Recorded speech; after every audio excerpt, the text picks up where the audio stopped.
ఇష్టమైన ఎమోజిని టచ్ చేసిన అనుకోండి, ఇలా టచ్ చేసిన అనుకోండి, అప్పుడు ఏం చేస్తారు? టీచర్ పిల్లవాడు ఇలా చేయాలి.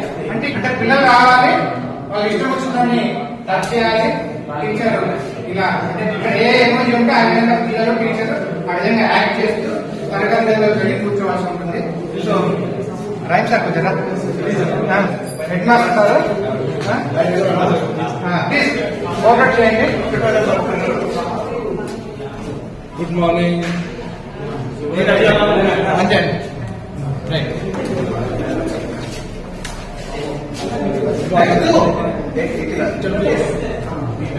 Okay okay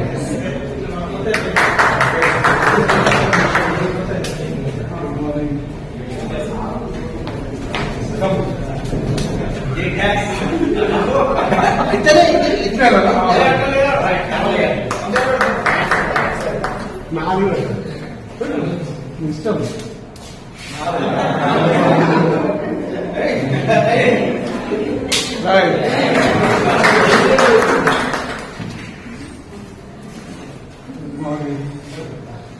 Hi, bye. Come.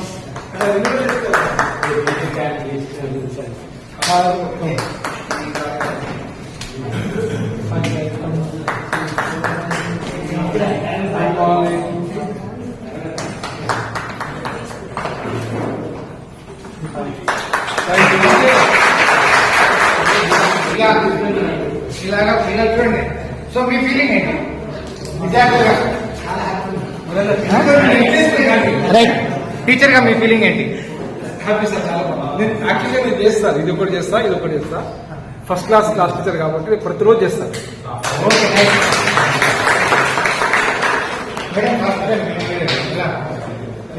ఎలా అనిపించింది? Feeling better sir. అంటే కొంచెం ఆహ్లాదకరంగా పిల్లలు క్లాస్కి రావడానికి ఉంటుంది, బాగుంటుంది. టీచర్ స్టూడెంట్ వాళ్ళ మధ్యలో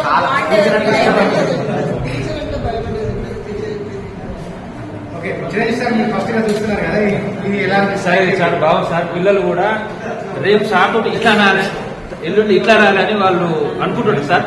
వాళ్ళు రావడానికి ఎక్కువ ప్రయత్నం చేస్తారు స్కూల్ కూడా. Okay nice. సార్ మీరు అన్ని ఎమోజీలు సెలెక్ట్ చేస్తున్నారు, మీ ఫీలింగ్? అంటే రోజు ఇలాంటి కార్యక్రమం చేయడం వల్ల పిల్లలు టీచర్ మధ్య బాండింగ్ పెరిగి పిల్లలకు పాఠశాలకు ప్రతిరోజు హాజరు శాతం పెరిగింది.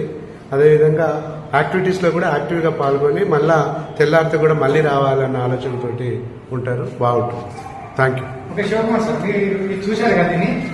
యాక్చువల్గా మన గవర్నమెంట్ స్కూల్ పిల్లలతోటి మన టీచర్స్ అందరూ చాలా ఫ్రెండ్లీగానే ఉంటారు. ఎవరు హార్ష్గా బిహేవ్ చేసే పరిస్థితి లేదు, ఉండే ఉద్దేశం కూడా ఎవరికి లేదు. అందరు బాగానే ఉంటారు. ఇది ఇంకా చాలా అడ్వాన్స్డ్గా ఉంది, బాగుంది. ఇంప్లిమెంట్ చేస్తే చాలా బాగుంది. చాలా బాగుంది సార్. పిల్లలు టీచర్ తోటి అలా చేయడానికి చాలా ఉత్సాహంగా ఉంటారు. కొత్తదనంగా అనిపిస్తుంది కాబట్టి బడి పట్ల ఆకర్షితులు అవుతారు. చాలా బాగుంది. సో ఇది అంటే సరే మీకు తెలిసినట్టు ఇంకా కొత్త ఎమోజీస్ ఇంకేమైనా బెటర్ ఫీల్ అనిపిస్తే అవి కూడా యాడ్ చేసుకోండి. బట్ స్టడీ ఫీలింగ్ ఉంటుంది sir. First class new comers వస్తారు కదా, వచ్చినప్పుడు ఏంటంటే వాళ్ళ సిస్టర్స్ ఎంత చిన్నపిల్లలు వస్తుంటారు. ఒక్కొక్కసారి వాళ్ళు అదే వాళ్ళ అక్కపక్కగా కూర్చుంటారు, సైలెంట్గా ఉంటారు. ఇటువంటి యాక్టివిటీస్ మనం మార్నింగ్ పోగానే వాళ్ళతో కొద్దిగా జాయ్ఫుల్ గా విష్ చేసి వాళ్ళ దగ్గరికి పోయి మనం చేయడమో, లేకుంటే వాళ్ళతో చేయించడము, పేరు పెట్టి పిలిచి దగ్గరికి షేక్ హ్యాండ్ చేయడమో చేస్తే పిల్లలకు టీచర్లకు మధ్యలో ఏమైందంటే ఫ్రెండ్షిప్ పెరుగుతుంటుంది. కాబట్టి భయం పోతుంది, పిల్లల్లో మెయిన్ భయం పోతుంది. పిల్లలు ఇంకా వేరే సందర్భాలలో కూడా దీన్ని ఇంకా ఆచరించే అవకాశం ఉంటది. దీన్ని క్లాస్ రూమ్ లో ఇంప్లిమెంట్ చేస్తూనే బయట కూడా ఇద్దరు ఫ్రెండ్స్ కలిసినప్పుడు లేదా ఇంట్లో బ్రదర్ సిస్టర్ దీన్ని ఒక మంచి సాంప్రదాయం లాగా పిల్లలకు ఒక వాల్యూ అనేది, ఒక మంచి సంప్రదాయం అనేది కూడా పిల్లలకు అలవాటు అవుతుంది సార్. క్లాస్ రూమ్ లో ఇవి చాలా బాగున్నాయి సార్. ఎమోజీస్ ద్వారా మనం బాగున్నాయి. ఇవే కాకుండా మనం అప్పుడప్పుడు క్లాస్ రూమ్స్ లో మనం కూడా కొన్ని ఇంప్లిమెంట్ చేస్తున్నాం. అంటే వాళ్ళతో మనం వర్క్ ఏదైనా ఇచ్చినప్పుడు కంప్లీట్ అయిందా, లేకుంటే కొన్ని మనం కమెంట్స్ ఇచ్చినప్పుడు వాళ్ళు ఇంటి దగ్గర ఫాలో అవుతుందా లేదా, థమ్స్ అప్ థమ్స్ డౌన్ ఇలాంటివి కూడా మనం ఉపయోగిస్తున్నాం. మంచి పిల్లల నుంచి మంచి రెస్పాన్స్ అనేటువంటి కూడా ఉంది. బాగుంది.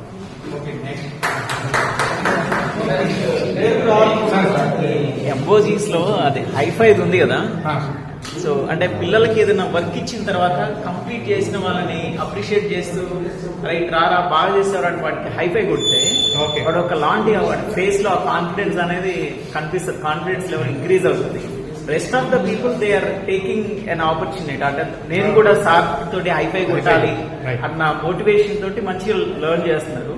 అయితే ఇది బిఫోర్ ద క్లాస్ చేయటం బట్టి అంటే ఎవ్రీ వన్ ప్రతి ఒక్కరు ఇర్రెస్పెక్టివ్ ఆఫ్ లెర్నింగ్ సార్ నేను హైఫై కొడతా, సార్ నేను ఇది చేస్తా అన్న ఆ ఎంతూసియాజం వస్తుంది. Definitely it is helpful for student to involve more better.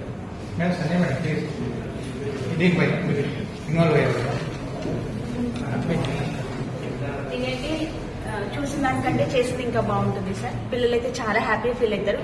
Teacher అంటే పిల్లలకి టీచరే ఒక సెలబ్రిటీ.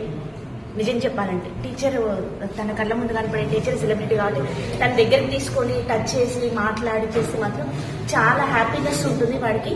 వాళ్ళు లెర్నింగ్ కూడా బాగుంటుంది. మా టీచర్ అనే ఫీలింగ్ మనం ఇంప్రూవ్ చేసినామంటే వాడు ప్రతిదీ నేర్చుకుంటాడు. ఈ ప్రేయర్ ముందు చేస్తే పిల్లలు ప్రేయర్ అందరూ కూడా ప్రేయర్కి రావడానికి బాగుంటుంది. అదేవిధంగా పిల్లలు లేట్ కమ్మర్స్ అనేది ఉండదు. నా ఉద్దేశం ఏంటంటే టీచర్తో మేము ఫ్రెండ్లీగా ఉండాలి, హైఫై కొట్టాలన్న ఉద్దేశం ఉంటుంది కాబట్టి వాళ్ళందరూ కూడా ప్రేయర్కి వచ్చే అవకాశం ఉంటుంది.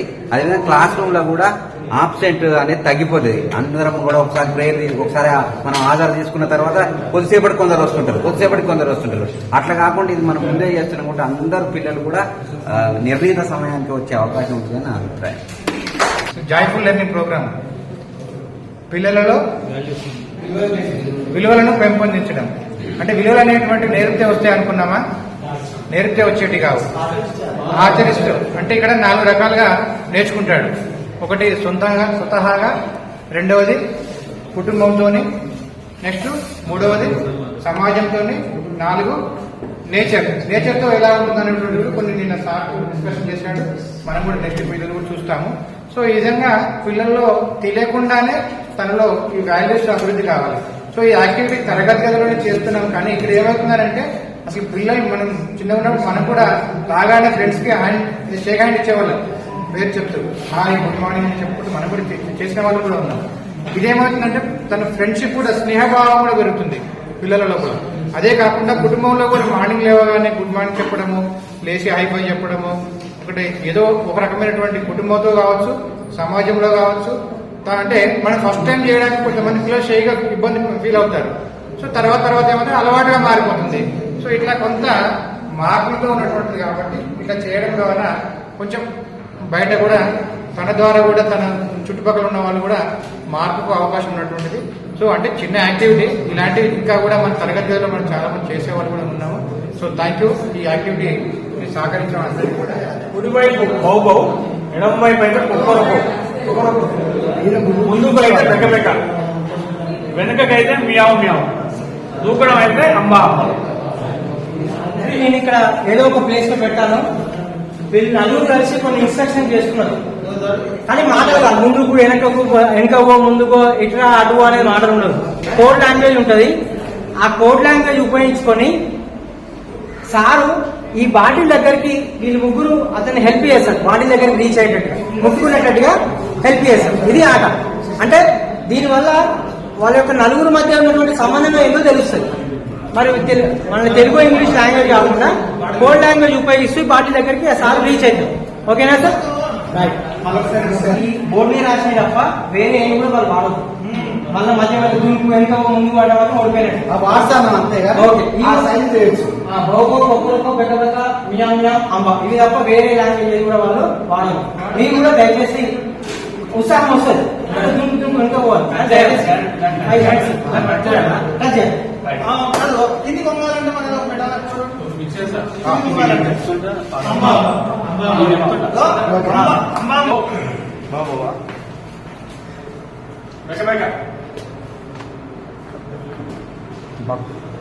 ముందుకే ప్లీజ్ నాకు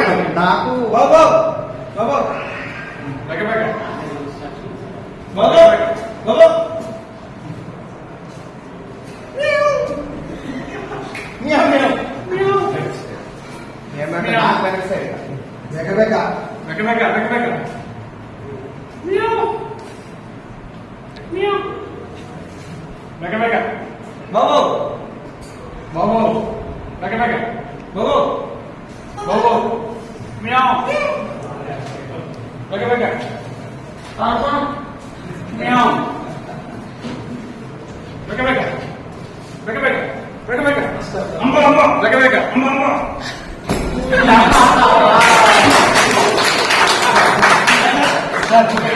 సూపర్ అన్న బాగా గుర్తుపెట్టుకున్నా. గుర్తుపెట్టుకోవడం కష్టమైంది. మైండ్ మ్యాపింగ్ లో ఇప్పుడు కుడివైపు అంటే ఏంది, ఎడం వైపు అంటే ఏంది, ముందు ఏంది, వెనక ఏంది, ఎప్పుడు ఏంది ఉంటారని ఫస్ట్ మైండ్ మ్యాపింగ్ ఉండాలి. మైండ్ మ్యాపింగ్ లేకపోతే లిటిల్ బిట్ కన్ఫ్యూజన్ ఉంది. కొంచెం ఒకేసారి ఇద్దరు ఇన్స్ట్రక్షన్స్ ఇచ్చినప్పుడు ఏది ఫాలో అవ్వాలో అర్థం కాలేదు. ఓసారి మర్చిపోతుంటాం, మరోసారి గుర్తు చేసుకొని కొంచెం ప్రయత్నం చేస్తే సక్సెస్ అవుతాం. Thank you very much. నేనైతే స్టార్టింగ్ లో సార్ అడిగి పోయాను కదా, ఇక ఆయన రీచ్ కాలేదు అనుకున్నా, కానీ మళ్ళీ బాగా రీచ్ అయ్యాను. రైట్ సార్, చూసిన వాళ్ళ నుంచి ఒక రెస్పాన్స్. మెయిన్ గా జ్ఞాపక శక్తి పెరుగుతుంది. గేమ్ స్టార్ట్ అయినప్పుడు సార్ అక్కడ ఉన్న తర్వాత ఫస్ట్ ఏమనిపిస్తుంది అంటే ఆ డయాస్ దాగి లేకుంటే ఈ బెంచెస్ దాగి ఏమన్నా సార్ పడితేమని అనిపించింది. కానీ వాళ్ళు నలుగురు ఇన్స్ట్రక్షన్స్ ఇచ్చుకుంటుంటే సార్ బాగా గుర్తుంచుకున్నారు. సార్ గుర్తుంచుకోవడం మెయిన్. ఒకవేళ మర్చిపోతే మనం చేయలేం, కానీ పిల్లలకి చెప్పిస్తే మాత్రం సూపర్ ఉంటుంది సార్. ఎంజాయ్ చేయొచ్చు.